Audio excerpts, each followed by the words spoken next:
ಅಶ್ವಿನಿ ಅವ್ರ ಜೊತೆ ಕೂತ್ಕೊಂಡು ಗಿಲ್ಲಿ ಮಾತಾಡ್ತಾನೆ, ಒಂದಷ್ಟು ಮಾತುಗಳೆಲ್ಲ ಮಾತಾಡ್ತಾನೆ. ಅಶ್ವಿನಿ ಅವರು ಅದಕ್ಕೆ ಪ್ರತಿಕ್ರಿಯೆ ಏನು ನೀಡೋಕ್ಕೆ ಆಗಲ್ಲ. ಆ ಥರದ್ದು ಒಂದು ಚಟುವಟಿಕೆ ಇದೆ. ಆ ಚಟುವಟಿಕೆ ಮಜಾ ಅನಿಸ್ತು. ಗಿಲ್ಲಿ ಮತ್ತು ರಘು ಅವರದ್ದು ತಮಾಷೆ ಇದೆ ಅಲ್ಲ, ಆ ಜುಗುಲ್ಬಂದಿ ತುಂಬ ಇಷ್ಟ ಆಗುತ್ತೆ. ನನ್ನ ಪ್ರಕಾರ ರಿಷಾ ಆಚೆ ಹೋಗಿದೆ ಅನ್ಸುತ್ತೆ. ಗಿಲ್ಲಿಯವರು ಈಗ ರೀಸೆಂಟಾಗಿ ಒಂದು ಟಾಸ್ಕಲ್ಲಿ, ಅದೇ ಪಝಲ್ ಟಾಸ್ಕಲ್ಲಿ ಅದೇ ಹೋಲ್ಸ್ ಬರುತ್ತಲ್ಲ, ಆ ಟಾಸ್ಕ್ನ ತುಂಬ ಚೆನ್ನಾಗಿ ಆಡ್ತಾರೆ. ಸೊ ಅದು ಆಡಿದ ಮೇಲೆ ಅವರ ರಿಯಾಕ್ಷನ್ಸ್ ಇತ್ತಲ್ಲ, ಅದು ಸಖತ್ತಾಗಿತ್ತು ಅಂತ ಅನ್ಸುತ್ತೆ. ನೋಡ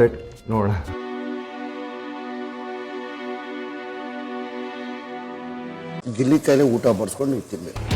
ಎಲ್ಲ ರೂಲ್ಸ್ ಮಾಡೋಕೆ ಆಯಾ ಪೇರ್ ಅವ್ರ ಸರ್ವಿಸಲ್ಲಿ ಏನಾದ್ರು ಮಾಡೋದ್ರೆ ಮಾಡಿಸ್ಕೋಬೇಕು. ನೀವು ಊಟ ತಿಂದಾದ್ಮೇಲೆ ಗಿಲ್ಲಿ ತಿನ್ಬೇಕು.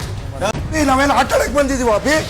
ಅವ್ನು ಬೋರ್ಡ ತಿನ್ಕೊಂಡು ಆರಾಮಾಗ ಅವನೇ. ನೀವು ಇಷ್ಟು ಜನ ಕಾಯ್ತಿದ್ದೀರ ಹೊಟ್ಟೆ ಅಂದ್ಕೊಂಡು. 12 ಜನ ಅವ್ನಿಗೆ ಹೇಳಕ್ಕಾಗಲ್ಲ, ನಿಮ್ಗೆ ನಾಚಿಕೆ ಆಗಲ್ವಾ?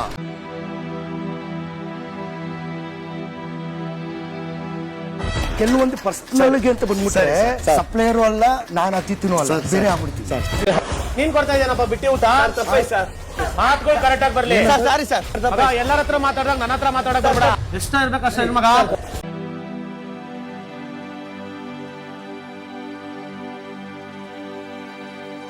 ಅತಿಥಿಗಳ ಮನರಂಜಿಸಲು ಮನರಂಜನಾ ಕಾರ್ಯಕ್ರಮ ಆಯೋಜಿಸಬೇಕು. ವಾವ್ ಅನ್ನೋ ತರ ಯಾರ್ಯಾರ ಬರ್ತಾರ ಅನ್ಕೊಂಡೆ, ಇವ್ರು ಬಂದ್ಮೇಲೆ ಅನ್ನೋ ತರ ಆಗ್ಬಿಡ್ತು.